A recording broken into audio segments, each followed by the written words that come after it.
আসসালামু আলাইকুম এভরিওয়ান। আমরা আছি এখন জিজানে ফ্রি তেল নেওয়ার জন্য। ফ্রি এখানে জিজানে নতুন তেলের পাম্প উদ্বোধন উপলক্ষে আমাদেরকে ফ্রি তেল দেওয়া হচ্ছে। এদের দেখতে পারতেছেন আমাদের এজিন ভাই ফ্রি তেল নেওয়ার জন্য এই যে গাড়ি তার গাড়ি অলরেডি লাল বাতি চলে, গাড়ি তেল নাই।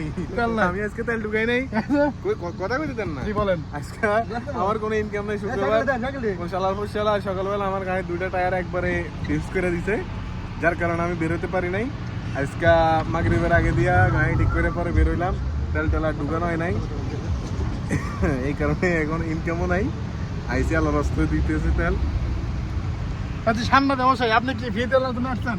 অবশ্যই কি ফ্রি তেল আমি নেবেন? ফ্রিতে তেল নেই না, আমি টাকা দিয়ে নিব তেল। টাকা তো দিচ্ছে না, বাস কি ফ্রি না, দিচ্ছে? আমি টাকা দিব। আপনি সিরিয়ালে আছেন? আমি হারাম খাইতে চাই না। তুমি সিরিয়ালে না বন্ধু, কাহিনী শুধু তোমরা গরিব, তোমরা গরিব, আমি গরিব। এটা নতুন উদ্বোধন করছে আমার ফ্রেন্ড হয়। হ্যাঁ, আপনার ফ্রেন্ড হলে আপনি সরে আগে যাবেন, সামনে দেখবেন। আমি সিরিয়াল না, আমি এই যে সিরিয়াল। আপনার সামনে কতগুলো গাড়ি সিরিয়াল। আমি সিরিয়াল অমান্য করি না, আমি সিরিয়াল মতো যাইতে চাই। আমার বন্ধুর নাম আব্দুল বাশার। আব্দুল বাশার আমাদের রবিন ভাইও চলে আসতেছে।